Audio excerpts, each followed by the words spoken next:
We're going to wrap up our discussion of complex ions by thinking about how the metal ions are bonded to the ligand and how the specific type of bonding explain a couple of the properties that we observe for complex ions, namely their magnetic properties as well as their color. And so in terms of bonding, in General Chemistry 1, we had learned that bonding can be explained by two types of theories, right? One is what we call the valence bond theory, which uses the concept of valence electrons to explain how different valence orbitals can overlap and form a bond by pairing the valence electron in those orbitals. And we learned that the structures of these molecules that are bound by the overlapping of these valence orbitals will follow the geometries that are outlined in Vesper theory. The other theory that we learn about molecular structure is the molecular orbital theory. We're not going to discuss too much about molecular orbital theory here as this applies to complex ions, but we will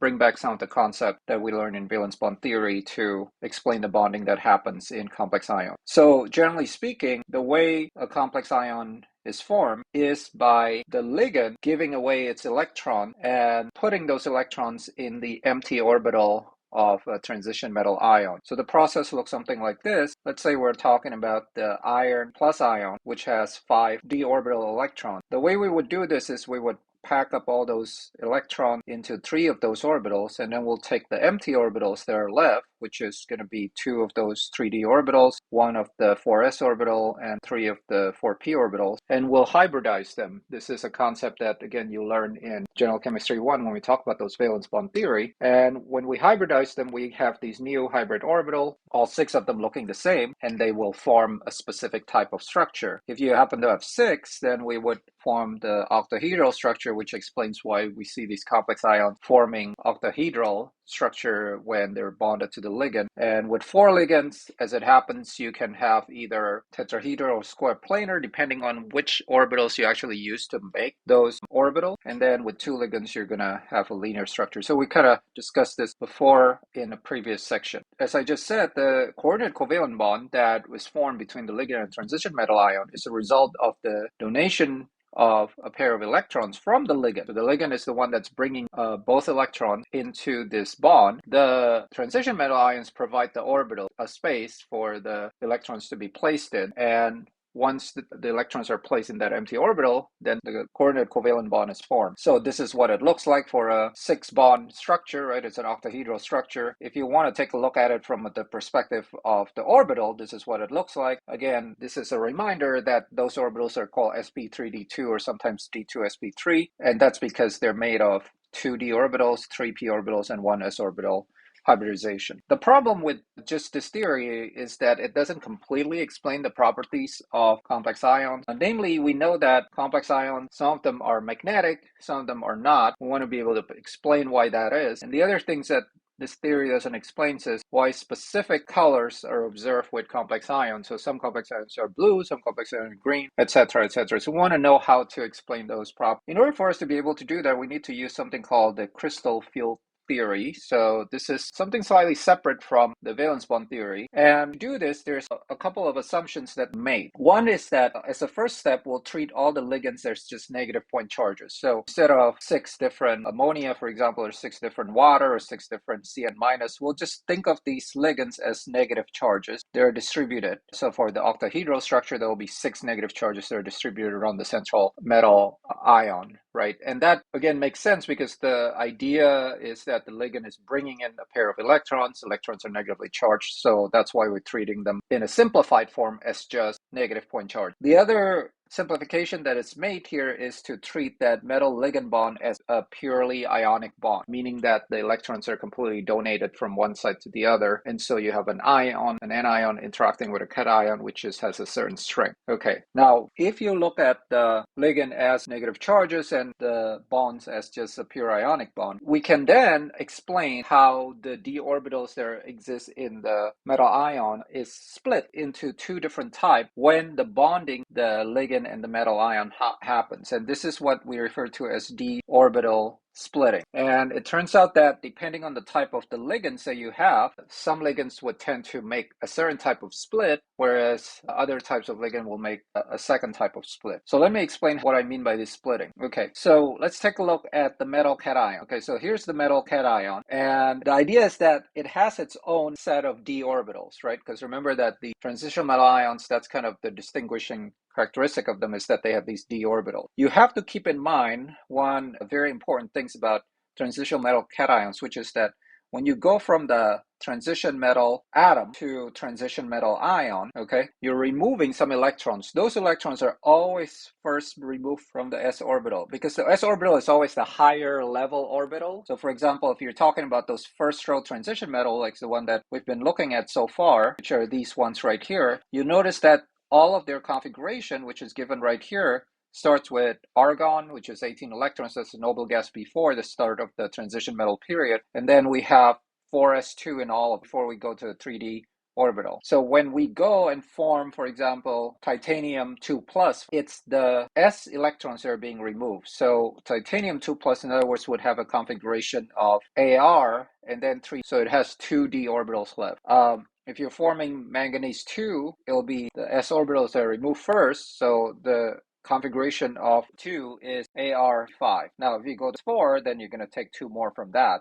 But it's always the s orbital electrons that are removed first. The reason this is important is because all the electrons that are left are in d orbital. And the whole explanation based on crystal field theory is based on how these d orbitals interact with the point charges that are the ligands. Right. So we don't talk too much about d orbitals in general chemistry 1, but as you might recall, when we talk about s and p orbitals, they all have their own shapes, right? So s orbital usually is drawn as just a sphere, and then p orbitals, remember, there's sort of 3 orientation to it. There's one that looks like that, and then there's one that looks like that, and then there's one that looks like that, where they're oriented along the coordinate axis, so x, y, and z. D orbitals, as you recall, when we do electron configuration, there's always 5 box draw representing the 5 different d orbitals. So the different d orbitals are shown here at the bottom. So those blue and orange blobs that you're seeing right now, that's the arrangement of the d orbitals. So they're a little bit more complex than the p orbitals. The p orbitals, you only see these 2 lobes. With d orbitals, they have 4 lobes.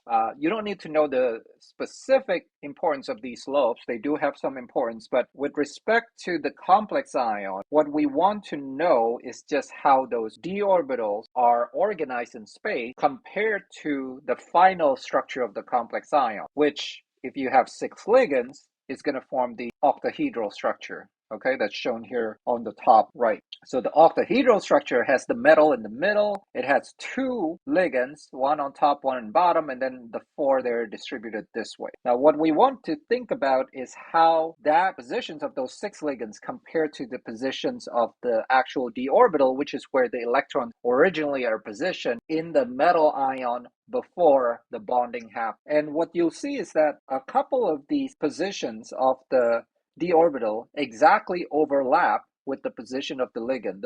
I think the most obvious one is this one right here, right? So you can see that here we have a d orbital that's facing top and bottom, and that's exactly where those negative charges are supposed to be, okay? And so the idea here is that when you have the d orbital, which are containing electron, when they're positioned exactly where the electrons are supposed to be, there's a repulsion that happens, okay? The d orbitals are supposed to all have the same energy. So when you draw d orbitals, you would just do it this way, and you say all 5 are I'm showing right here. But because of this repulsion that happens with this particular structure, one of these d orbitals is going to be higher. And so let's say that one gets moved up to a higher point right here. Okay, so it's no longer down here, but it's now moved up here. So it's a higher energy orbital compared to the other one. Now, that one is not the only d orbital that is clashing with the position of the electrons in the complex ion. This one also has the same behavior. You can see here that the position of those 2 brown lobes and these 2 blue ones exactly matches the position of the 4 electrons. So again, they're also going to generate some kind of clash. And so that's a second one that is now higher in energy. Okay, so of the 5 that we had originally, they all started in the middle.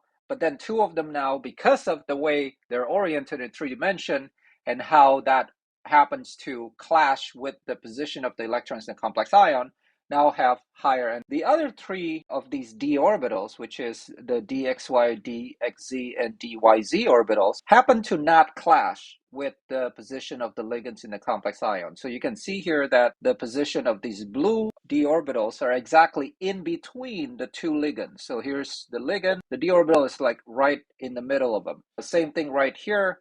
You think about, you have a ligand here, you have a ligand here. The d orbital is kind of right in between the two of them. So there's still some repulsion, but the repulsion is less than what you would expect, okay?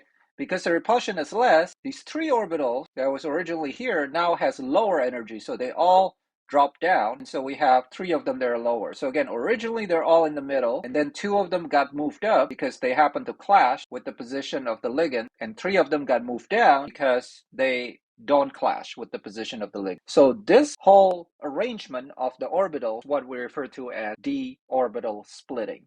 In other words, the ligands act in such a way to split the d orbitals that are originally all degenerate, which means they all have the same energy, into now two of them on the higher end, three of them on the lower end. Okay, now what's the importance of this splitting? If you originally have 5 electrons, now the 5 electrons have to be distributed in these two arrangements right here, and you can say, well, I would just put them the same exact way, like this, 1 2 3 4 5, just like that. But that's not always going to be the case, because splitting, the size of this splitting, okay, just the difference between the energy of the top and the bottom orbital is not always the same. So if the splitting is really large, which is what we call strong field case, then the electrons just don't have enough energy to get to that top orbital. If you have 5 electrons, on the other hand, what's going to happen is you're going to put 3 of them there, and then you're going to pair them up first. So you're going to put the other 2 here, and then you're going to fill up the bottom one all the way before you start filling up the top. However, if splitting is such that the difference between those two energy levels of the orbitals are pretty close, is what we call a weak field situation, then the splitting will not affect the distribution of the electron. The electron will still be, if you have 5, look like that. Okay, you will still keep them separate first according to Hund's rule that you learn in General Chemistry 1 before we start pairing them together. So that's the main effect of this orbital splitting, is that it either makes it that you have to fill out the bottom orbital first, or if it's not so big, the separation, you can fill up both the bottom and the top before you start pairing. Okay, so there's a couple of names that you need to keep in mind about the orbital splitting. The first one is just the name of the orbitals themselves. So the lower one of these orbitals is called T2G. and the top one is called EG. Okay, so just keep those names in your head as you're going through the discussion.